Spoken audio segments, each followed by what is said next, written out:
There we go. I'm unmuted now. Thank goodness I noticed that at 9:03 instead of at 9:45. So hello all and welcome. If you're able to, let me know in the chat window that you can hear me now and that we're all good. It's lovely to be here with you and welcome to Goal Friday. I'm Sarah Lobkovich. I'm your host today. I'm a strategy coach and enormous objectives and key results nerd. So OKRs are a collaborative goal setting practice that lets us create clear, focused, and aligned goals within groups, but then I use them with individuals and with solo practitioners as well. I find OKRs to be really transformative when what we need to do is actually change. So the other part of my background is I'm a NBHWC board certified health and wellness coach with a background in facilitating behavior change. And so that's why what we're going to do today is kind of special. I'm going to show you behind the scenes of an actual OKR audit that I've anonymized because all my clients are completely confidential. So there's no confidential information being shared here. And if I get into the case study and you are one of the people who was a participant in this particular case study and you recognize the facts, I'm going to say right now to the folks who might be watching, who might recognize themselves in this case study, I didn't choose your organization to pick on you. I chose your organization because it's incredibly typical of what I see when I work with companies around OKR implementation and improvement. So that doesn't mean you're not special, because you are really special. You're my people. But it does mean I'm not picking on you just because I'm not picking on you. The other thing that was special about this particular case, and we'll talk about this later, is usually when I'm brought in to audit a set of OKRs, I have access to the OKRs themselves. And in this particular case, I had access to the OKRs for a large system. And I also was granted access to observe some of their meetings and rhythms. So in addition to seeing an OKR audit, you're also going to get to see a little bit of a before and after quantifiably about what can change when we not only plan for goals, but also for goal attainment. So this one, in terms of the material, like we don't do an exercise today. This is one where I'm going to walk you through this example, and your questions are absolutely welcome. So ask questions. I will probably tackle them in line as they come in. And if I have to, then I'll wait till the end, or if I'm covering something, then I'll let you know that. But I would love to hear your questions as we go. So now let's see if I can I'm new at this multi-screen setup, so it's my first time trying it this way. And let's see, I think we might get it, guys. All right, so there we go. So what we're going to do today is we're going to look at an anonymized case study. We're going to look at an anonymized case study. And this case study is with a client. It's a large client. It's an organization within a Fortune 500 company. So it isn't at the top level of that company, but it is a very, very large division within a Fortune 500 company. And this organization had done what is really typical. They had invested quite a bit in training their organization on how to create OKRs. So they'd spent time, they had really good training. It wasn't me, but they had really good training on the creation of OKRs. They had an internal center of excellence that they had put together with, with incredibly talented and dedicated experts. I love my clients so much. But they had invested in that creation element. And what they were seeing is in practice, they were seeing a lot of OKRs, but a lot that looked like tasks. So even with the training around how to create OKRs, that what was being actually generated was not what we would consider really measurable key results, especially. So they saw really large volume in their key results, long lists of things that people were calling key results. But as you'll see in a minute, very few of them actually fit the definition of a key result. And so what they were experiencing is this OKR implementation that they'd really invested very heavily in and were really dedicated to was not resulting in the kind of cross-functional alignment that they needed. This is a highly matrixed, very complex part of the organization with lots of internal and external stakeholders. And so they were still experiencing the silos. They were into the OKR rhythm that was supposed to help break down their silos. And they were still just really entrenched in that activity thinking and in their silos. So they called me. And I did what I do when I do an OKR audit. I looked at their entire system of OKRs. So in this particular case, I think I assessed, it was over 750 individual line items, but something like 757 objectives and key results that we assessed. And when you're doing an audit like this, you might look at it and say, okay, well, that's cool. Just feed it into ChatGPT and then get your insights out. And the issue there is A, ChatGPT wasn't a thing when I did this particular audit. But B, yeah, look at all that red. But B, we also can't, for me as a practitioner, I can't put client information into a generative AI model for confidentiality and non-disclosure reasons. So when we do an audit like this, it's by hand. And there are some things that I've developed that speed it up. I'm not reading, all 757 individual line items, although I do our quality check that way. So I do some kind of machine searching and identification. And that's where you see the conditional highlights or the conditional formatting in there. But then we QC it by hand. So we looked at 757 objectives and key results. And here's what we found. So the findings were, when we look at a system of key results like this, what's on the left side of your screen, let me make this bigger so you can see it.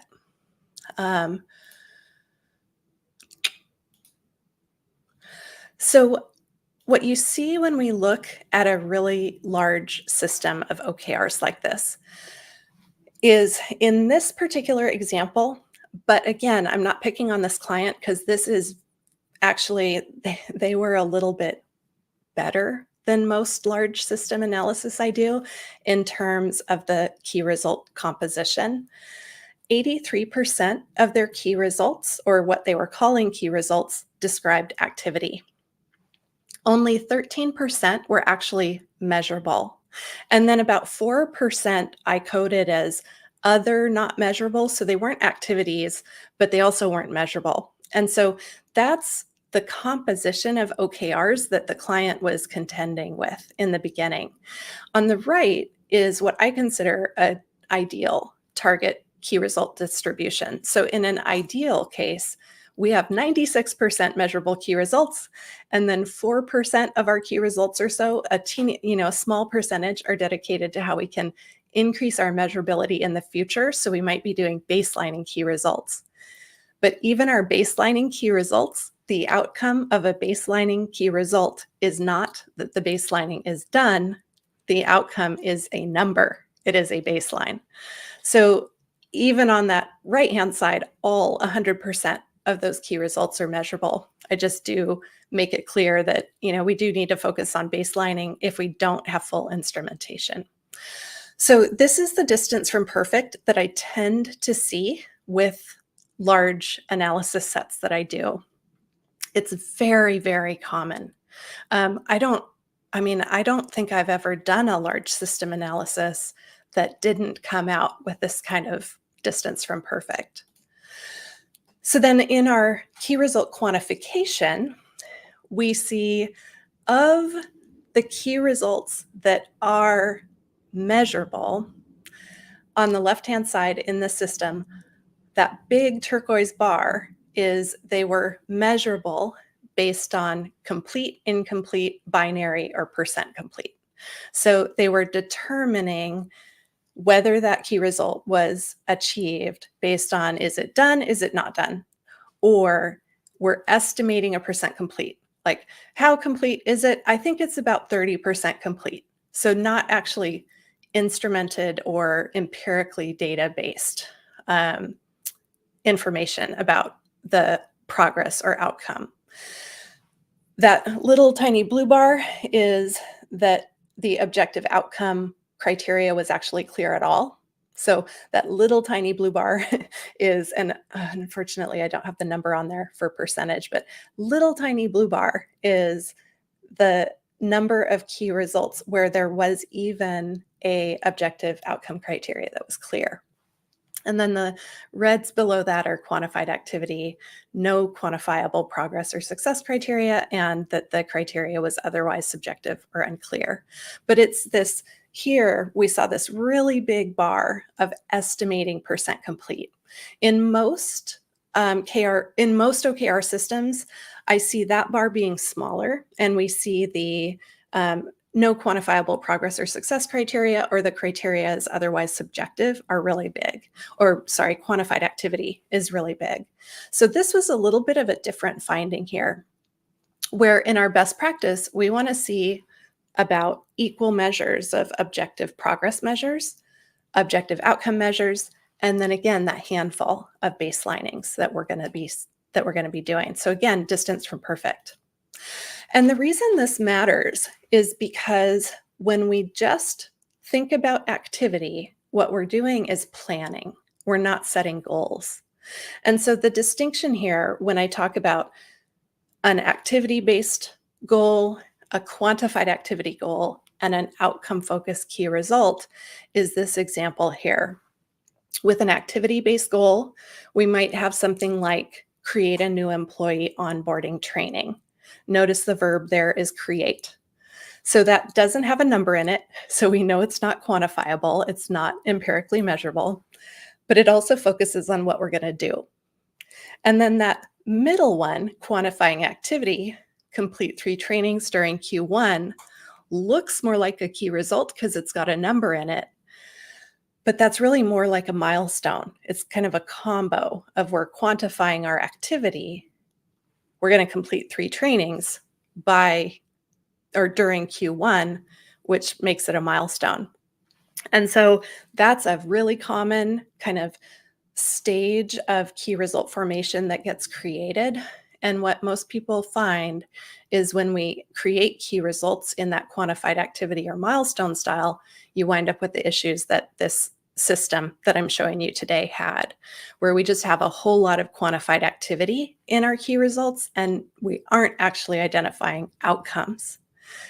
So an example of an outcome, 96% of new hire people who complete the onboarding yield a feedback result of highly valuable. So to simplify that, 96% of new hires who do the training say it's highly valuable. That is a key result. That's an outcome. We are more comfortable with the first 2 types because we feel like they are within our control. That outcome type, it is not within our control. We can do our best, we can influence it, but we can't control that we're going to achieve that. And so this is why it's so challenging for people to make that jump from activity-based planning to actual progress and outcome-based key results, is because of that lack of comfort in setting goals that we don't control. But that's where we get the benefit of key results, is when we have the courage to set those quantifiable, outcome, empirically measurable outcome and progress-based goals. So a couple other things we saw in this data set. We saw room to improve around our key result achievement. So on the left-hand side, you'll see 59% of key results were achieved in this case, in this data set. 5% had zero achievement, 2% had low achievement, and then 21% were not quantifiable at all. So there was no way to consider achievement. 8% was not reported, and 5% had moderate achievement. And so this, when I see this in a system with this many achieved, it tells me we're not comfortable and safe to fail. Notice the behavior or the exhibition of confidence of safety to fail here is in the moderate 5% and maybe the zero achievement 5% and low 2%, but not usually, because that zero achievement is almost always because it was an activity that just didn't get prioritized. So it's not usually a real key result. And so what that tells me is that this organization didn't feel like they were safe to stretch and maybe even fail in the pursuit of progress, because the majority of key results came in as achieved. So that means we set them at a level that we were confident we could achieve them, and then that's what happened. Where a healthy key result achievement distribution in a growth, innovation, and transformation focused arena is we're going to achieve about 30% of our key results. We're going to have moderate achievement on about 30%, and we're going to have low achievement on about 30%. So the typical colors, I like to mix it up and not use the typical colors, but what we would usually see in an OKR distribution is about 30% in the red, about 30% in the amber, and about 30% in the green. And that means not achieved, some progress achieved. And then in the green, most organizations consider somewhere between 65 and 90% to be in the green in terms of achievement. We want to see that healthy distribution, because what that says is we're taking some risks. We're running some experiments. We might learn more from a key result that fails than we do from a key result we succeed on. So we want to see that, third kind of distribution in our key result attainment. If we're not, it tells me we're either creating activity-based key results that we control, or we're setting our key results really conservatively because we're afraid. So the couple other data points, and then we'll get into the cool behavioral stuff, but I broke it down to attainment level by key result type. And what we saw is this is showing our activities, the circle on the right-hand side. So if we break it down further and we look at only the key results that were activity goals, not actually measurable key results, 86% of those had high achievement, 6% had moderate, 4% had low, and 4% had zero. And so this is just again, like this is the view that says this organization was lacking in courage to set a stretch goal and try for it, which isn't their fault. There are lots of reasons why we aren't always courageous to do that. But it means, what this tells me is we were seeing a very large number of activity-based goals that were set within our control, and then we achieved them because that's what we felt safe to do. And this was really eye-opening for the client, because the client actually had their OKR system and their delivery system up and running. So all of these things that are activities they were already getting talked about in the delivery side. And then they added OKRs, and they were having the exact same conversations on the OKR side because their key results were just restating their activity plan. So that was one of the reasons that led to the behavioral changes we're going to talk about in a minute. All right, so I've hit you over the head with data now. Let's look at the maturity progression that this enables us to consider. So this is the no BS objectives and key results maturity model. And on the left-hand side, we've got where most organizations kind of begin when they're working with objectives and key results. On the right-hand side, we have, an kind of idealized outcome state. And so the spectrums are things like we start out thinking we have to make the numbers look good. If we really want to change things, then we wrap our heads around the idea that in order to do better, our numbers aren't always going to look good. We might have to have numbers look bad in order to do better. Subjectivity, objectivity. So we start out really subjective with those estimates of percent complete style of key results, or just completion key results at all, because completion is subjective sometimes, to objective or empirically measurable. We have data that tells us if we've achieved or not. We shift from having just arbitrary key results to having a definition of key results where we only include key results that actually fit that definition. And that means we might have way fewer key results. And that was the case with this client.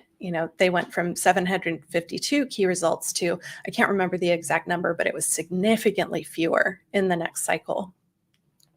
We shift from thinking about being, we need to set our goals so they're achievable, because it would be scary and demotivating if we don't achieve them, to our OKRs are where we courageously experiment. That's where we take our risks because we know these are the territories where we have to stretch ourselves. We're probably in uncertain territory anyway, so our forecasts are only going to be so accurate to begin with, no matter how well we estimate. But we have to stretch ourselves in order to have that curious experimentation that helps us grow and do better. And then the last spectrum there is from administrative, where OKRs are kind of just a check the box activity, to them being invested and owned. And the big factor there is really leadership engagement. So it's not just our core team that is dedicated to and focused on the objectives and key results, but the whole organization's actually using them. So we do this assessment. I don't have to do the full model or the full audit to generate a maturity score like this, but so this is something we can do based on observation or hearing stories about how OKRs are working in the organization.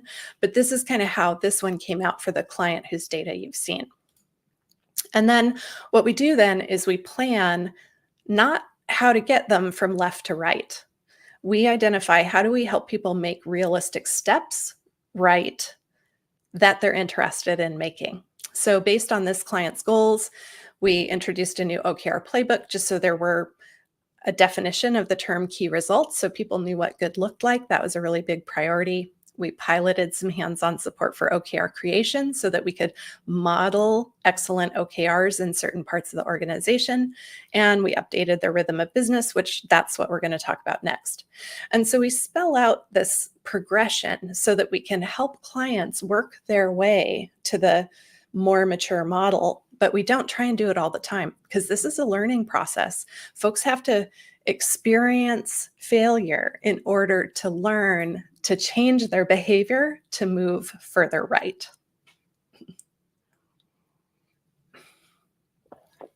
All right, just a quick hi guys, it's so good to have everybody here. Yeah, and Catherine says the not safe to fail and not achieving messes up so many businesses. It's so true. And it makes perfect sense that when we're employees, it makes perfect sense because many of us have probably been burned by taking chances, or we've been encouraged to, we've been conditioned to prioritize our safety. But it applies to us as business owners and operators too. We have to think about what are the places where we are not actually safe to fail. And that's where we create our mandatories or our must achieves, or we set our milestones that can't move. But then where are the places where we can afford to experiment and make sure that we balance our goal setting between the two? Because most folks tend to really do one or the other. but it takes both to actually achieve high performance. So the reason I chose this audit to share with you is because it was the coolest thing. I got to actually sit in on their quarterly business review before we started working together. And then I got some data on after. I wasn't able to attend the quarterly business review after, but I did get some data on it. And so what this let us do is, instead of just listening to stories about how the organization's operating, it let me literally tally. I have a when I am able to do this, I have a tally sheet, and so I can either watch a recorded meeting or sit in the meeting, and there's behaviors that I observe and actually tally as they go. It's way more compelling to be able to show clients that data to inform potential behavior change than to come in and say, here's how you need to do it, or here's how you need to change. The data really gets people's attention to help them be motivated to change. So what we found, their quarterly business review, and that is when they got together to review their OKR progress, it was 3 1 to 2 hour meetings. There were up to 77 people on each invitation. I did back of the envelope math, and I calculated conservatively that was like a $40,000 4-hour status report. So a very expensive meeting. Most of the conversation was either positive or spun positive. It was either, we got this thing done, that's awesome, or we didn't get this thing done, but here's how we're awesome anyway. And only 8% of the updates that were shared included honest, transparent situations where someone said a goal wasn't met and here's why. So only 8% of the times that people talk had that. Everyone wants to talk about what went well. No one wanted to talk about what didn't. So important risks and opportunities for improvement were getting lost because teams felt this was their one chance to get in front of their leadership and look good. So they were in the looking good part of the maturity model. So we reworked the quarterly review to eliminate this kind of like pageant of success, pageant of progress, and focus on what's really important, which is learnings, blockers, risks, needs, and opportunities. And so some of the stats that came out of that tally, 65% of the updates were just someone saying, we finished that KR, we finished that project, not even sharing learnings, just that was done, that was done. 35% of updates were devoted to items that were not met, but only 8% were those honest, here's why. Only 10% of speakers who had a not met enunciated a need or dependency. So even the people who did say, well, we didn't meet this one, they didn't enunciate a need and they weren't asked what they needed in the meeting. 8% of updates were just activities that were explained. There wasn't even a status mentioned, and only 10% of speakers received a question about the quarter that had just passed, and only 20% of speakers received a question about the quarter to come. So none of the questions were about outcomes or needs or measurable impact. They were all about activity. They were really focused on why didn't this get done? And then that was what was talked about. So these, you can think about like this data, when leaders saw this, it gets their attention. Leaders see how their behaviors affect what's happening when we are able to quantify data like this. So they greenlit an experiment in updating their quarterly business review model. And the changes were that going into the quarterly business review, the only things that would get talked about were objectives and key results that either had a learning, a blocker, a risk, a need, or an opportunity. And then only OKR aligned initiatives. So projects that were aligned to OKRs or that were so important they had to get talked about. They recognized we're already talking about everything we do in our delivery rhythm. We don't need to do that again in our OKR QBR. And so just by doing that, It reduced the volume of what was discussed significantly and actually gave room, instead of this like everybody has 4 minutes. You're going to come in, you're going to give your 4-minute update, and then you're out. It actually gave room for people to have real conversations about what they needed and what was happening. Efforts like this almost always focus on coaching the organization. You're going to come in, you're not going to give your status update. You're going to tell us, what you need and focus on your outcomes. That's usually what's communicated.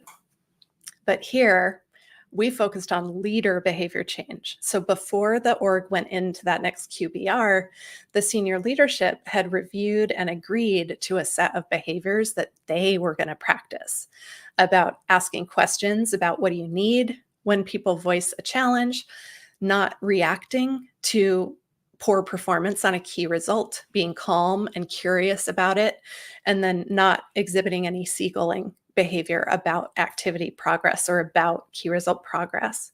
So the leaders went in ready to ask about results, not activity, and ready to focus on needs meeting. And what that does, it fostered safety for the organization to share misses with that focus on needs meeting. So we'd let the org know the format's going to be different. Here's how it's going to go. Here's what you can expect from your leaders, which is the piece that's usually missing. And then, of course, people still come in nervous, but the leaders here did a phenomenal job, a really, really good job of making this behavior change and then seeding that it is safe to come in and actually focus on the reds, the greens, and the ambers. So teams were coached to prioritize truth over accomplishment because it is important to celebrate wins. But the new rule here was that if a team fell short on their OKR and shared that during the quarterly meeting, there's no punishment. Leadership's not going to call you out or dwell on mistakes. It gives us a chance to focus together on how to remove roadblocks and move forward. So it didn't erase accountability. Managers and the organization's delivery plans still held people to their milestones and tasks to make sure everything was on track. But that shift from reporting to problem solving gave them more time to talk about what's most important. And the new behaviors that everyone was practicing increased the psychological safety to share bad news as well as the good, so that we can, pay attention and get people from that, focus on only what we can spin as positive to being able to really focus on what's at risk and then help move it into the green. All right, so home stretch. The quarterly business review after, we cut the meeting time from 4 hours to 1 hour. The number of individual topics discussed was cut by 60%. That meant we had more time for the each topic to be discussed and actually discussed and resolved. They only discussed measurable wins, blockers, and needs, and there was more discussion. So that was my personal KR, was to see people talk to each other in that session, ask questions of each other, as opposed to just reporting out and then leaving the stage. And that was what we saw with the new model. So this was kind of a quick win in terms of helping the organization see the benefit of behavior change. And it just made a huge difference in terms of, it doesn't do everything, but wins like this help. And really, I think what was clutch was the leader behavior. Those leaders learned so fast and exhibited new behavior really, really fast. And that helped create the psychological safety for others to get on board with the program. So that's it. That's the audit here. And like I said, this is not an unusual case. This is a very common case. What's different here is that we were able to actually quantify and assess the behavior, not just the key results themselves. And so that made it really cool, because I think this team made more progress faster because we were able to show that behavioral data about their quarterly review before. It helped make the case for change, both in how they, you know, created and built their OKRs, because everyone could see it was way too many. That's what everyone said coming in. It's way too many, but they didn't know how to reduce it until we really showed them the numbers on how many too many it was, and then what they could do instead. So I would love to hear any questions you have while we get there. I'm going to put in a plug. I am back for let's see, I can't even remember. I'm back for, I think, 3 more Goal Fridays in this series. This has been so much fun. I don't want to stop it. This is so much fun. The next one is next week. We're going to be looking at connecting strategy to execution with OKRs. That one is ask me anything style. So I need your questions. I can take questions beforehand. I will be taking questions live, but send your questions just about OKRs in general through the chat window today, and then I'll be sure to answer them tomorrow also. November 15th, I'm doing OKRs before and after live. So I need clients for that. I've already got one amazing. I'm so excited to have the client on that is signed up. So we've got a volunteer client. We're going to look at their OKRs in progress. I'm going to coach them through what they might do to consider improving them. And then I can do that for you and your business as well. So if you would like to be a practice client on Friday, November 15th, please let me know. And it's a way to get free OKR coaching, and I will make it as fun and easy as humanly possible for you. So it's not a big, scary thing. And then, oh, I missed it. I did that out of order. November 1st is our AMA. November 8th is a spicy one.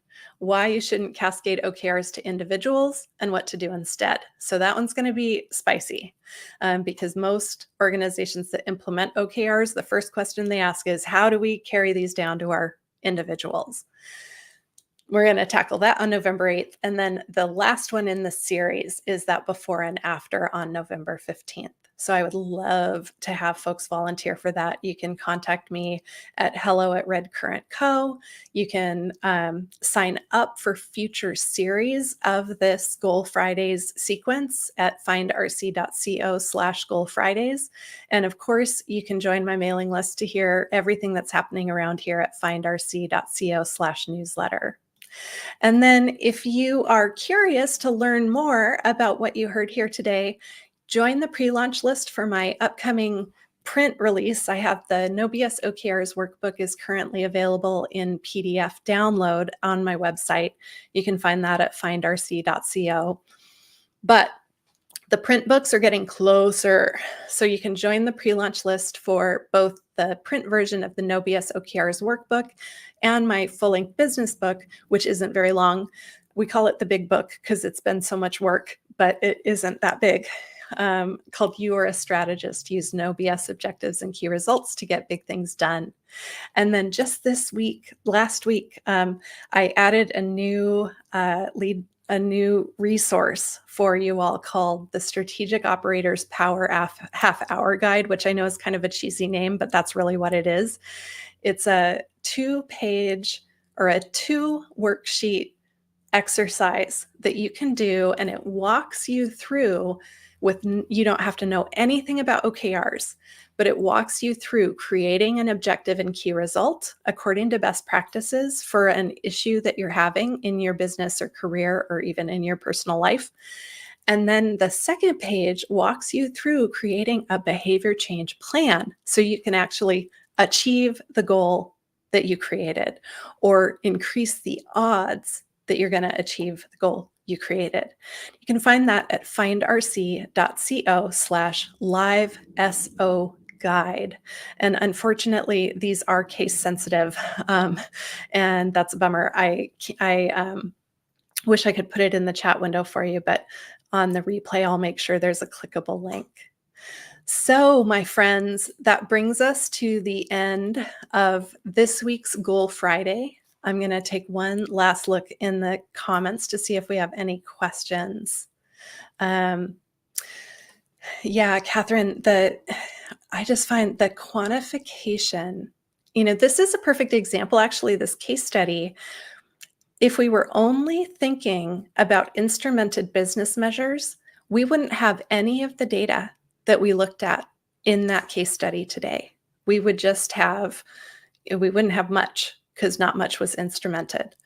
So when I talk about creating observable key results or key results that are based on what we can observe, this case study is actually also a case study of that. It showed how we can quantify behavior that we can observe and then potentially set goals around it, which is exactly what we do when we're creating those observable key results, which are really effective at behavior change. And this was a case study for that too. So awesome team. Well, thank you so much for joining. Our next ones will be more interactive. I appreciate you being here, and I'll see you next time. Thanks so much, all.